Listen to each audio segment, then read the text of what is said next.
नमस्कार, आप देख रहे हैं द बिहार टॉप में हूं आदेशपुरी।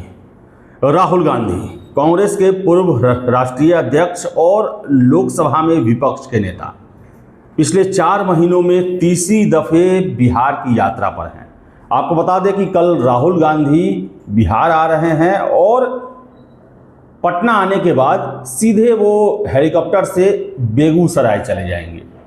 बेगूसराय में कांग्रेस नेता कन्हैया कुमार का पदयात्रा चल रहा है, पलायन रोको नौकरी दो। और आपको बता दें कि उस पदयात्रा में शामिल होंगे और उसके बाद पटना आएंगे और पटना में संविधान सुरक्षा से संबंधित जो है वो सम्मेलन में शामिल होंगे। लेकिन राहुल गांधी का ये कदम जो है और बिहार में आकर कन्हैया कुमार के पदयात्रा में शामिल होना, ये तेजस्वी और लालू यादव के लिए सरदर्द बनने जा रहा है।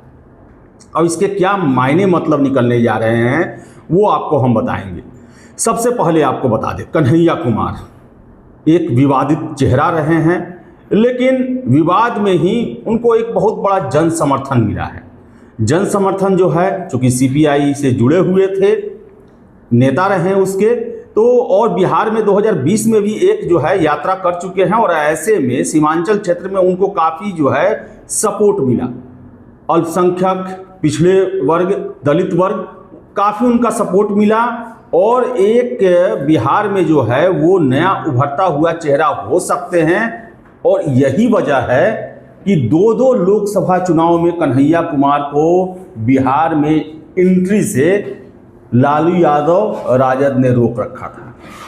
सबसे पहले बता दें आपको, हम 2019 के लोकसभा चुनाव में बेगूसराय से कन्हैया कुमार सीपीआई के सीट पर उम्मीदवार बने थे और आपको हम बता दें कि एकमात्र बेगूसराय ही 2019 लोकसभा चुनाव में एक सीट था जहां से सीपीआई, जिनके साथ राजद का गठबंधन था, उनके उम्मीदवार होने के बावजूद भी तनवीर हसन को राजद ने अपना उम्मीदवार बनाया। वजह क्या था? वजह ये था कि कन्हैया चलिए बिहार में लोकसभा चुनाव लड़ने तो आ गए, लेकिन किसी भी परिस्थिति में बिहार से जीतकर लोकसभा ना पहुंचे। लालू यादव का ये दाव सफल रहा, कन्हैया नहीं पहुंच पाए लोकसभा। 2024 लोकसभा चुनाव आपको बता दें कि कांग्रेस जो है कन्हैया को भागलपुर से या फिर महाराजगंज से, इन दोनों जगहों में से किसी एक जगह पर उम्मीदवार बनाने वाली थी, लेकिन गठबंधन राजद के साथ था, महागठबंधन चुनाव लड़ रहा था। ऐसे में कन्हैया की फिर से नो एंट्री हो जाती है और उन्हें दिल्ली से चुनाव लड़ना पड़ता है। लेकिन जो कांग्रेस अब अपने रणनीति में परिवर्तन ला रही है, जो दिल्ली चुनाव के बाद से स्पष्ट नजर आ रहा है कि कांग्रेस जो है वो अब अपनी खोई हुई जमीन को वापस लेना चाहती है। कांग्रेस को यह विश्वास हो गया है कि अब बीजेपी को रोकने का समय चला गया, अब अपना जमीन मजबूत करने का समय आया है। जब तक हम राज्यों में अपनी खोई हुई जमीन वापस नहीं लेंगे, दिल्ली दूर है।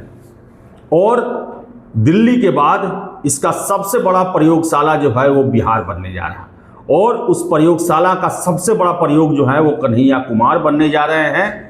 अब आप सोचिए कि जो भी हालिया घटनाक्रम हुआ है, रमजान बीता है, इफ्तार का दौर था और कहीं भी लालू तेजस्वी के साथ कांग्रेस का कोई नेता नहीं दिखा। इवन की वक्फ बिल को लेकर भी गद्दी बाग में जो प्रदर्शन हुआ, लालू तेजस्वी पहुंचे लेकिन कांग्रेस का कोई नेता नहीं पहुंचा। और जैसे संकेत मिल रहे हैं उससे स्पष्ट है कि कांग्रेस बिहार में अकेले लड़ने जा रही है।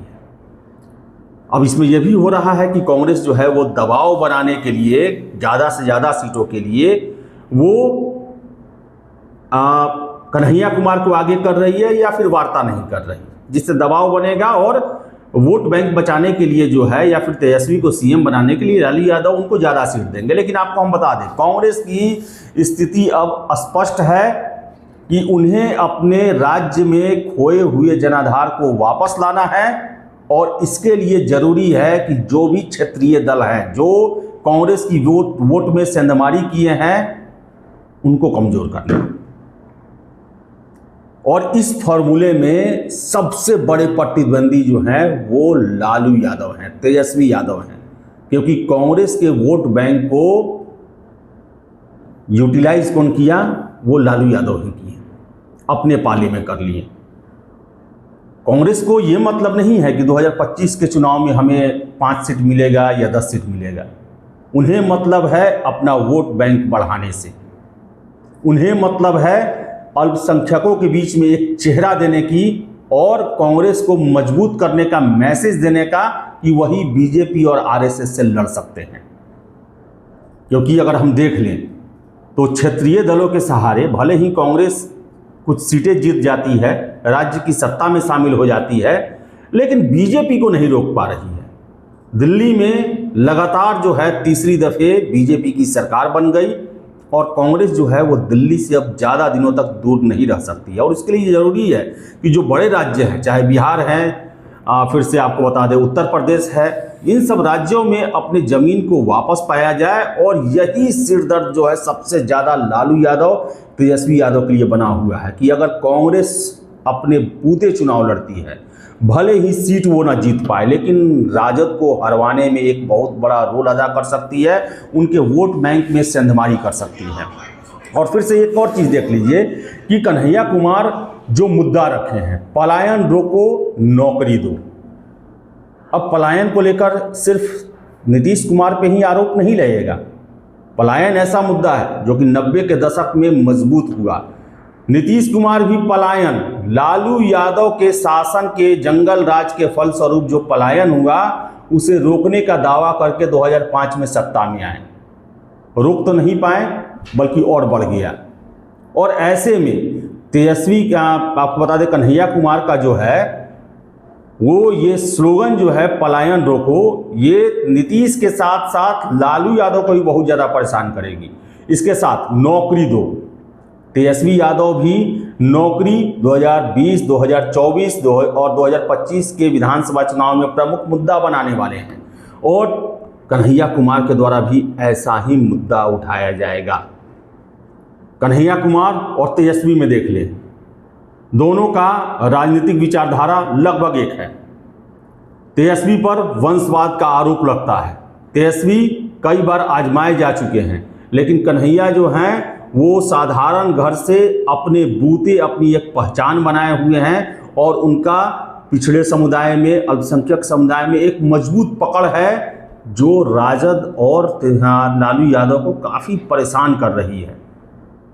तो इतना आप समझ लें, कांग्रेस जो है वो सीधे सीधी बीजेपी से लड़ने नहीं आ रही है, कांग्रेस आरजेडी से लड़ने आ रही है। कांग्रेस लालू यादव से अपने जो वोट बैंक जिस पर सेंधमारी कर लिया गया उसे फिर से वापस लेने के लिए आ रही है। और ये सबसे ज़्यादा चिंता का भी सबब जो है वो लालू यादव और तेजस्वी यादव के लिए बना हुआ है। लालू यादव किसी भी हाल में तेजस्वी यादव को 2025 में विधानसभा चुनाव में बिहार का मुख्यमंत्री बनाना चाहते हैं, लेकिन उनके अरमानों पर राहुल गांधी पानी फेर सकते हैं और उनके सेनापति बन सकते हैं कन्हैया कुमार। और कन्हैया कुमार का जातीय स्टेटस भी देख लें, कार्यप्रणाली विचारधारा जो है वो अल्पसंख्यक पिछड़े समुदाय का और जातीय समीकरण भूमिहार जाति से आते हैं, तो अगड़ों में भी उनकी एक्सेप्टेंस हो सकती है। तो देखिए अब क्या होता है, लेकिन बताएं आपको हम कि कल राहुल गांधी का यात्रा जो है वो महागठबंधन में एक बड़ा दरार पैदा कर सकती है। अब देखने वाली बात है कि कल इस यात्रा में लालू यादव या उनके परिवार से कोई राहुल गांधी से मिलता है या राहुल गांधी जो है वो तेजस्वी यादव से मिलने आते हैं कि नहीं आते हैं। हालांकि संभावनाएं काफ़ी कम दिख रही है, लेकिन राजनीति है, राजनीति में कुछ भी हो सकता है। तो आपको हम बता दें कि कांग्रेस ने ये साफ साफ मैसेज दे दिया है कि अब हम किसी के बैसाखी के थ्रू जो है अब हमें सत्ता में नहीं आना है, हमें अपने बूते दिल्ली में अपनी सरकार बनानी है, भले इसके लिए 1-2 विधानसभा चुनाव की हमें आहुति क्यों न देनी पड़े। तो देखिए और आगे क्या होता है। फिलहाल इस वीडियो में इतना ही। वीडियो पसंद आए लाइक शेयर करें, हमारे चैनल द बिहार टॉप को सब्सक्राइब जरूर कर लें। धन्यवाद।